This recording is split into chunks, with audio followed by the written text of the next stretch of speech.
గండిపేట అంటే ఉస్మాన్ సాగర్, హిమాయత్ సాగర్ నుంచి నగరానికి తాగునీటిని వాడుకున్నామన్న సంగతి రాష్ట్ర ముఖ్యమంత్రి నేను చెప్పదలుచుకున్నా. ఈ ప్రజలకు కోట్లాది మంది దాహార్తిని తీర్చే ఈ యొక్క చెరువులను శ్రీమంతులుగా గొప్ప వ్యక్తులుగా ఉన్న వాళ్ళు వాటి పక్కనే ఫామ్ హౌజుల పేరు మీద నిర్మించుకొని వాళ్ళ డ్రైనేజ్ కాలువలు తీసుకెళ్ళి గండిపేటలో కలిపినారు.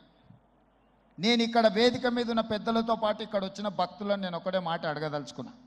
ఇవాళ వాళ్ళ విలాసవంతమైన జీవితం కోసం నిర్మించుకున్న ఫామ్ హౌజులలో నుంచి వచ్చే డ్రైనేజ్ గండిపేటలో హిమాయత్ సాగర్ తాగునీటిలో కలిపితే ఆ నీళ్లు హైదరాబాదు నగరానికి తాగడానికి సరఫరా చేస్తుంటే వాళ్ళు నిర్మించిన అక్రమ నిర్మాణాలను వదిలేస్తే ఇక నేను ప్రజాప్రతినిధిగా విఫలమైనట్ట కాదా మీరు ఒక్కసారి ఆలోచన చేయండి. అందుకే ఒత్తిడి వచ్చినా మిత్రులకు ఫామ్ హౌజులు ఉన్నా ఏవి వదలకుండా హైడ్రా అనే ఒక సంస్థను ఏర్పాటు చేసి తెలియకుంటేనే ప్రజాప్రతినిధులం కొన్ని మన దినచర్యల్లో భాగంగా కొన్ని తప్పిదాలు చేస్తుంటాం. తప్పులు తెలవకుంటేనే కొన్ని తప్పులు జరిగిపోతుంటాయి.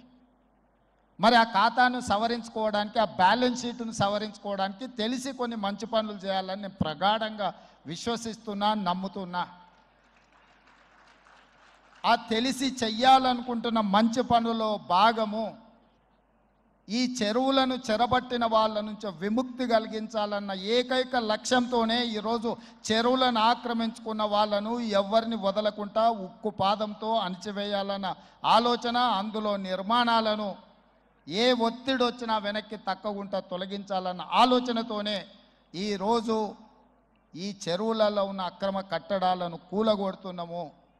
దీనికి స్ఫూర్తి భగవద్గీత అనే కురుక్షేత్ర యుద్ధ సందర్భంలో అర్జునుడు ఆయుధాలను కింద పడేసి రాజ్యం కోసం భీష్మ పితామహుడు, అదేవిధంగా కర్ణుడు, దుర్యోధనుడు, దుశ్శాసనుడు నా సహోదరులందరూ ఆ పక్కన నించుంటే రాజ్యం కోసం వాళ్ళందరినీ సంహరించడం, వాళ్ళని సంహరించి రాజ్యాన్ని సాధించుకోవడం ద్వారా ఏమి ఉంటుంది, ఏం మనశ్శాంతి వస్తుంది అని చెప్పి అర్జునుడు యుద్ధతంత్రం నుంచి తప్పుకుంటా అన్నప్పుడు శ్రీకృష్ణ భగవానుడు బోధించిందే భగవద్గీత.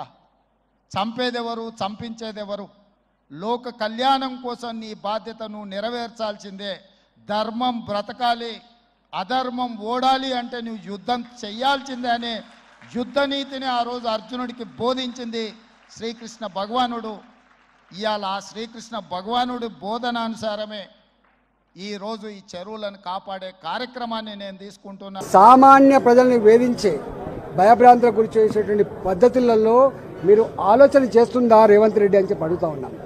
ఇవాళ నువ్వేదో అనుకుంటున్నావు, ఏదో స్వచ్ఛమైన, నీతివంతమైన, స్టబ్బన్గా ఉండే ఆఫీసర్ అని చెప్పి ఇవాళ కలెక్టర్ ఇవాళే కలెక్టర్ కాలే, అనాదిగా కలెక్టర్ ఉన్నారు అక్కడ. ఏ కలెక్టర్లు పర్మిషన్ ఇచ్చిండ్రు, ఏ జిహెచ్ఎంసీ పర్మిషన్ ఇచ్చింది, ఏ ఉడా పర్మిషన్ ఇచ్చింది, ఏ ఆఫీసర్ దాన్ని రిజిస్ట్రేషన్ చేసిండ్రు, ఇవన్నీ ఒక్క ఏళ్ళు చూపించే ప్రయత్నం చేస్తే 4 ఏళ్ళు చూపిస్తాన విషయాన్ని మర్చిపోకు. ఆనాడు కూడా టీఆర్ఎస్ పార్టీ ప్రభుత్వం ఏర్పడిన నాడు అయ్యప్ప సొసైటీలో ఇట్లా ఇల్లు కూల్చేసే ప్రయత్నం చేసిండ్రు, 4 రోజులకి తూకం ముడిచిండ్రు. ఆ తదుపరి ఏం చేసిండ్రో ఆనాటి హైదరాబాద్ ప్రజానికానికి తెలుసు.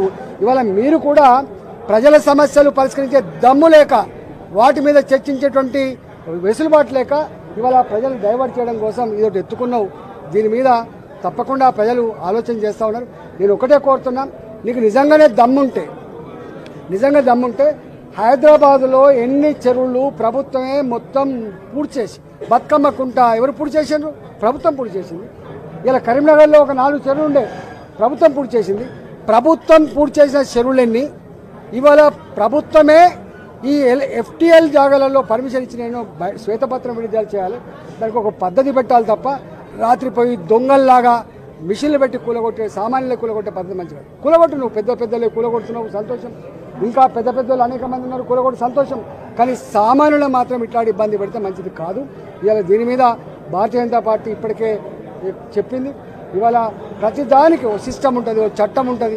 చట్టాన్ని పక్కకు పెట్టి సిస్టాన్ని పక్కకు పెట్టి తాత జాగీర్ లాగా ఇవాళ హీరో అన్నట్టుగా ఈ పార్టీ ఇప్పుడే పుట్టినట్టుగా ధర్మం కోసమే ఉన్నట్టుగా అక్రమాలన్నీ కూడా ఆపుతున్నట్టుగా ఇవాళ పోజు పెట్టే పద్ధతి మాత్రం మంచిగా లేదని చెప్పి నేను దీన్ని తీవ్రంగా హెచ్చరిస్తాను.